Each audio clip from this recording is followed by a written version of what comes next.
ko man, yun o. Yay! Yun. Oh.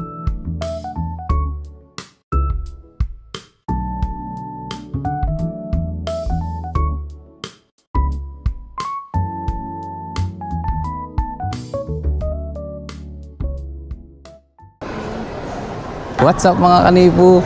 For today's video, hindi muna tayo magra-rides, hindi muna tayo magre-review. Wala muna tayong Shopee link kasi pupunta tayo ng Japan with OBR. Ayan si OBR. Kakalampas lang. Yes, Osaka kami. Sa Osaka, Japan. So, kakalampas lang namin ng immigration. Nagulat kami kasi walang tinanong sa akin kahit ano. Hindi nga tumingin sa akin yung ayo. Pati sa'yo, no? Hindi rin. Wala rin. So, wala rin tanong. So nagulat kami kasi first time na walang tinanong doon sa Thailand, sa Korea. Ang daming tanong yung mga nakaraang immigration officer. Ang daming tanong pero ngayon wala, dire-diretso lang. Tapos doon lang sa X-ray, may na-detect sila sa bag ko at ito yung aking yung stick ng aking GoPro. So yun lang, akala ko kung ano yung na-detect. So yun lang, papasok na kami and 9:01 yung time. Ang boarding time namin ay 1 p.m. 1 p.m. 1 p.m. ang boarding time. Maaga kami.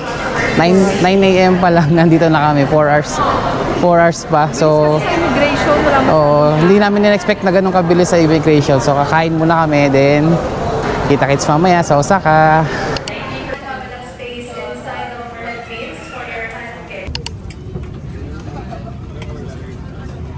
シートベルト着用のサインを点灯いたしました。窓のブラインドを開けていただき、テーブルとお座席の背もたれを元の位置にお戻しください。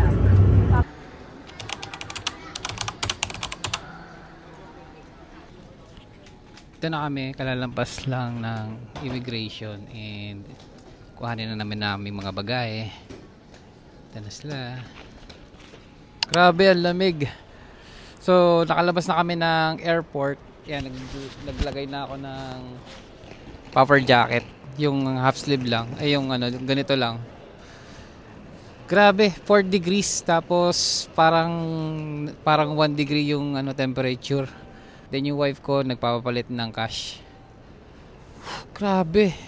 Sobrang lamig. So, hanggang 8 p.m. lang yung bus. Hindi kami umabot. Last minute, nandun kami sa Terminal 11.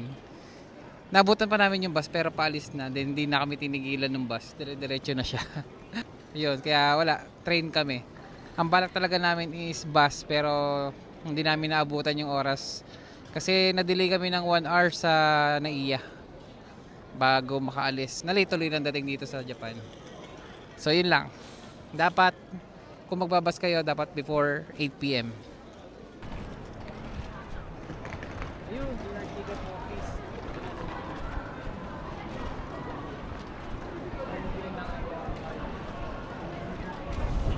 Tayo bibili ng iCoca card sa JR ticket office. Woo! Kita ko rin. Akit lang kayo doon sa ano, paglabas nyo ng airport. Grabe, sobrang lamig.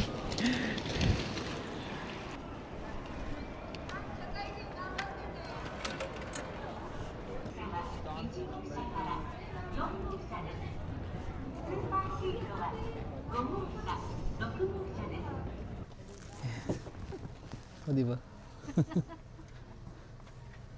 Parang aeroplano lang. So, ito yung hotel namin, Grand Presa Hotel. Let's go, Mi! Pasok na!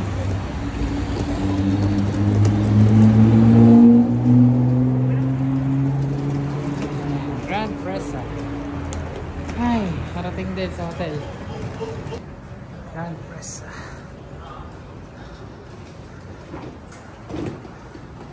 Ito na yung hotel namin.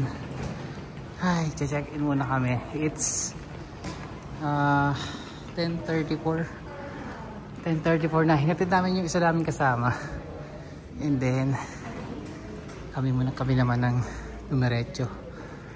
Ayan. Katapos lalabas pa kami para kumain. Magse-self-check-in kami yan. Kakaiba. So wala na iba mag-check-in. Enter mo lang yung ano mo. Password. Passport pala. Enter mo, pasok mo lang yung passport mo, scan mo lang, and automatic check-in. Ayos. Okay. Okay na. Self-check-in, meron na kaming Keycard. keycard. Ang room namin ay 856. Let's go. And here's our room, 856.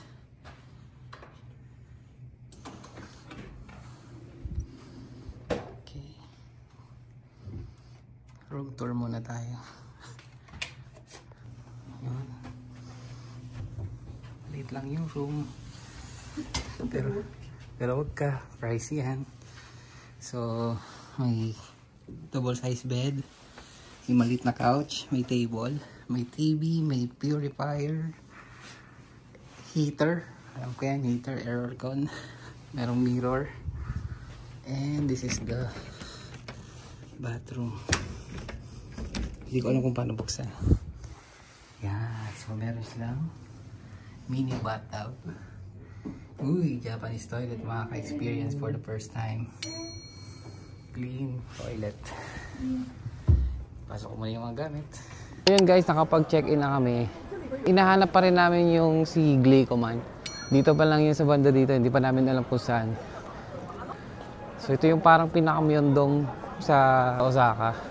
And naghahanap pa kami ng mga kainan. Meron kaming dapat kakainan yung Ichiramen, kaso hindi pa namin alam kung ano. Ichiran ramen. Hindi pa namin alam kung bukas pa kasi 11 na eh. So hanap muna kami ng ibang mga kainan. Basta ramen dapat para masarap. Tapos yung Glicoman, hanapin namin mamaya.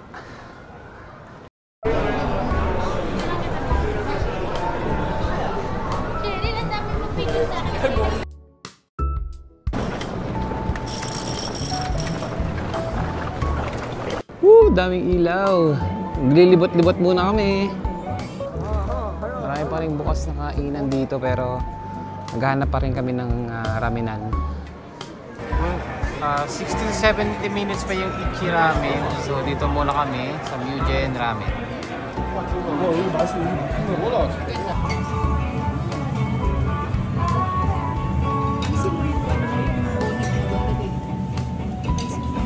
Ito muna kinain namin, ramen, medium na spicy.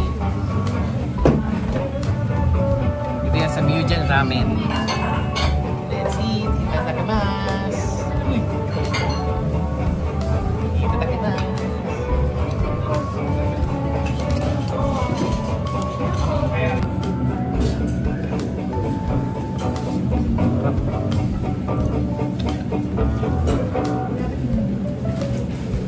The best ramen.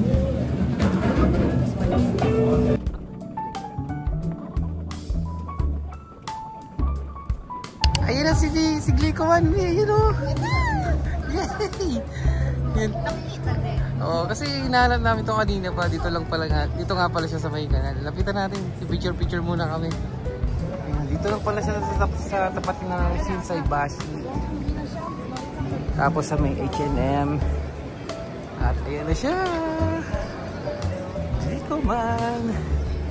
Okay. Wala na masyadong tao kasi ano na eh, 11:30 na. Try namin mag-picture pag maganda yung view. And pag hindi, edi sa ibang araw.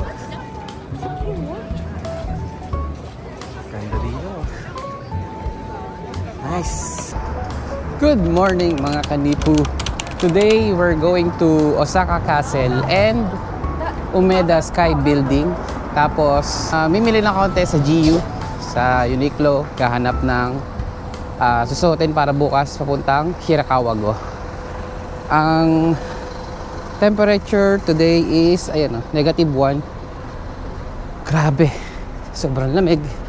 Uy, stop na me. Ay, dito. So tawid kami. Dito kami sa Dotonbori Street. Buusok yung bibig ko. Usok check.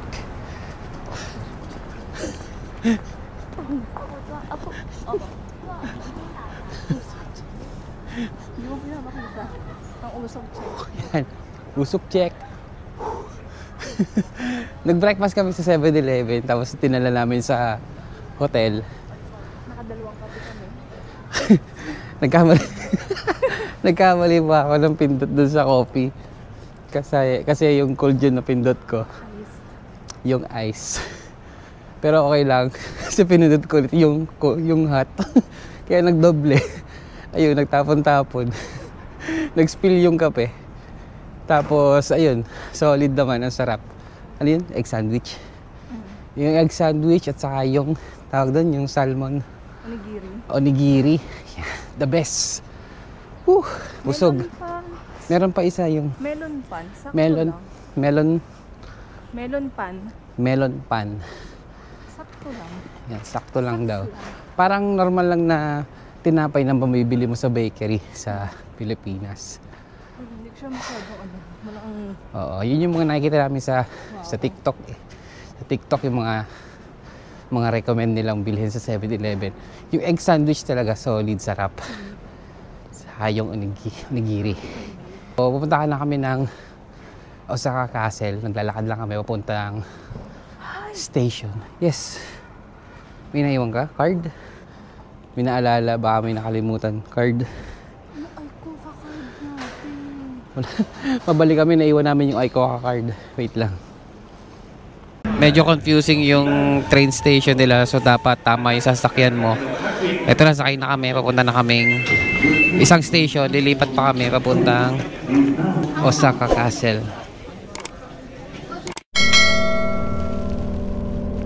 Baba na kami sa Osaka Business Park. Medyo confusing yung kanilang train. So siguraduhin nyo lang na tama yung sasakyan yung train para hindi kayo malito. So pagmaba namin dito, lalakarin na lang namin. Alright. Wow. See? Taas ng mga building. Lalakad na lang kami dito papuntang Osaka Castle. Saan na kami? Ang lamig pa rin kahit maaraw. Grabe. Tapos nagsuot na ako nitong panleeg kasi sobrang nilalamig yung leg ko. Tapos nagdadry na yung lips ko. At ayun na yung Osaka Castle. Hindi ko na kung kita dito sa GoPro. Pero teka, izoom ko sa iPhone ko. Ayun na siya.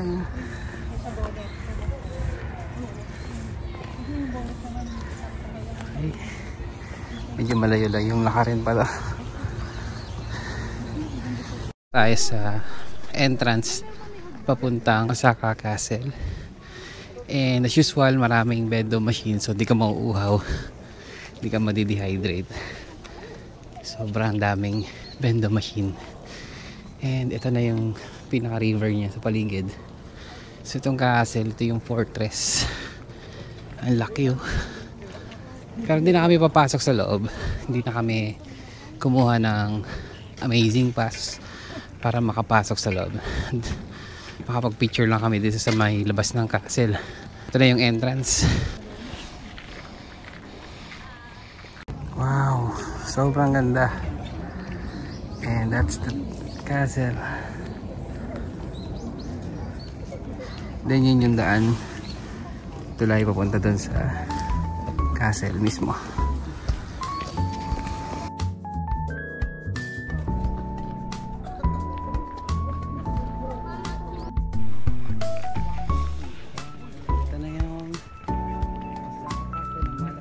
Yan, yung Osaka Castle lumalapitan.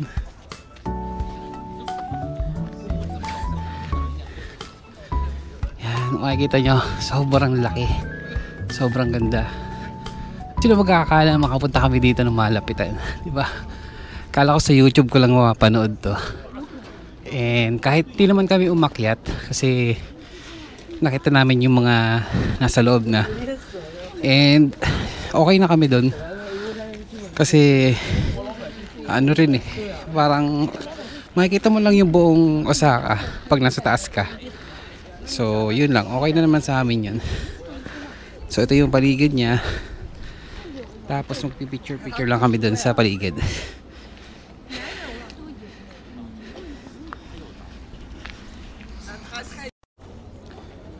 So ito na yung pinaka-entrance niya. Yan, doon tayo mag-e-entrance. Ito na yung pinaka-harap nung castle. Sobrang laki. Ganda ng pagkakagawa sa kanya. Grabe. Hindi ko in-expect na makakapunta dito. Sobrang ganda.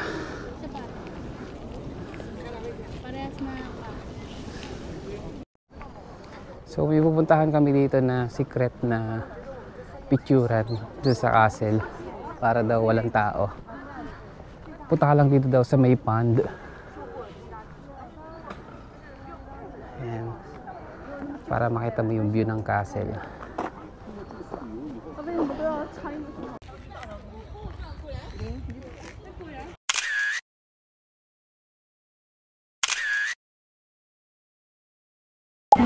Papunta na kami ng Umeda Sky Building. Yan. Medyo nakakalito talaga yung tren ng ng Osaka. Pero gagamayin mo lang. So yun na yung Umeda Sky Building. Dito lang yan sa may Yokohama Station sa Amagasaki. Tapos nalakarin lang. Dito na kami sa Umeda Sky Building. Ayan o. Super ganda.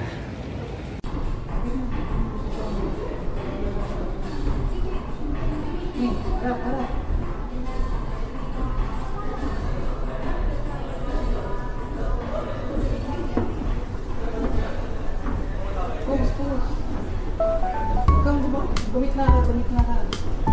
Malak pa dito.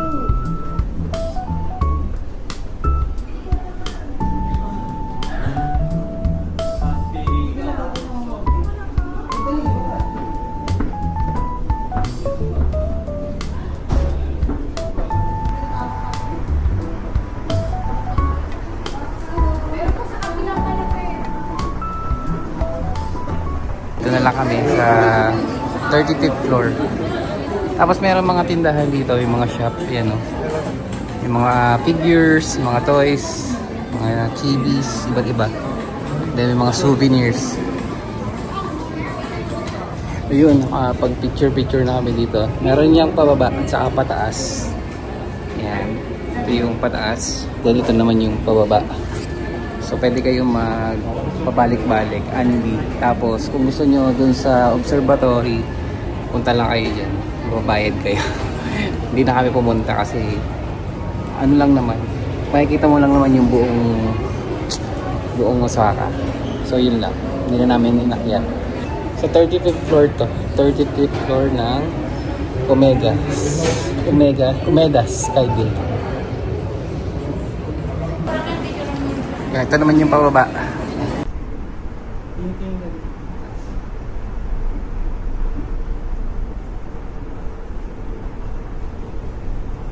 Umeda Sky Building.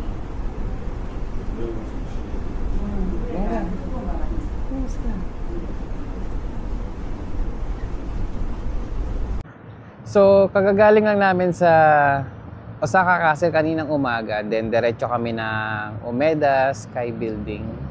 So, sa Umeda Sky Building, nag-struggle kami pag hahanap ng station from Osaka.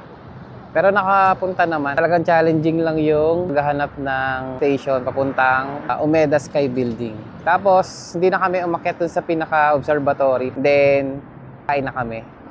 Ganda ng kotse, oh.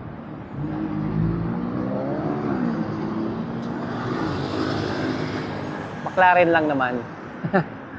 Ayun, kakain muna kami dito sa Yukinaki.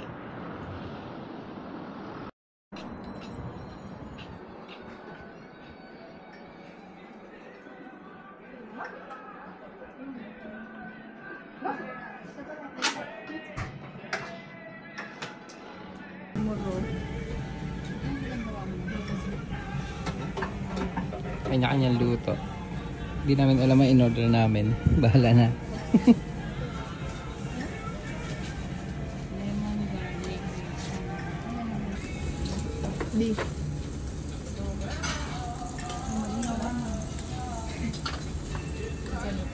Ito lang yung kinain namin, no? Pero ang family mart sa bagay. 2010. Naka 800. Magkano kayo ng umaga? Sulit na, di ba? Hindi, ikaw na 4,000 ako naka 500 plus. Sabihin ko kayo yung doon. Meal talaga. Solid. O meal. Yat lagi tayo dun. Tapos na kaming kumain sa Yakiniku. Babalik kami ng Glycoside. Mamimili na kami sa GU. Kami tao.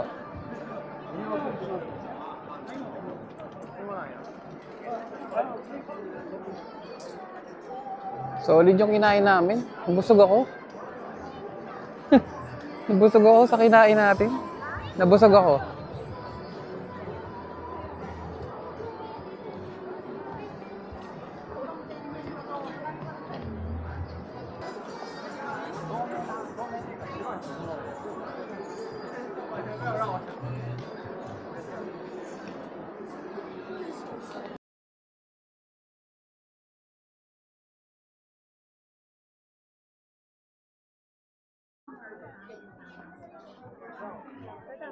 Ano to? GU na to?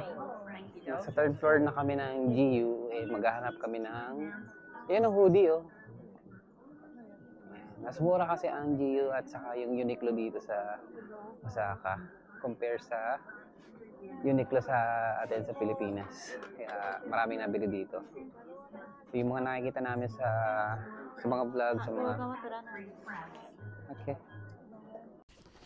Ayun, so yung pagbablog ko sa GU kasi bawal palang mag-vlog doon na si Tako, sales lady nung clerk. So, ayan, nakabili tayo ng winter jacket. Para ma-avail yung tax-free, kailangan maka 5,000 ka sa GU kaya sa Uniqlo. So, ang nabili nating puffer jacket ay 3,999. So, kulang pa. 3,999? O, 3,999. So, kulang pa. Kaya, naghanap pa ako ng isa.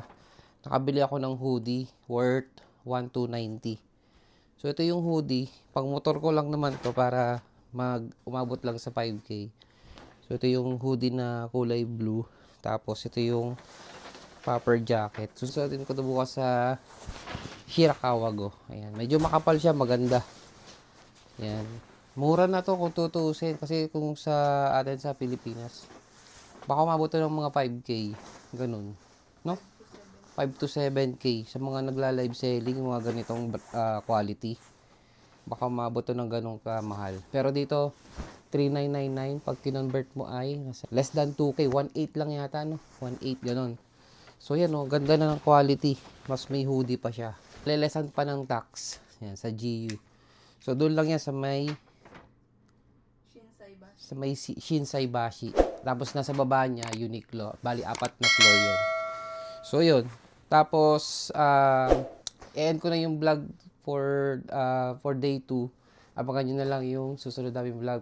See you on my next vlog. Peace out.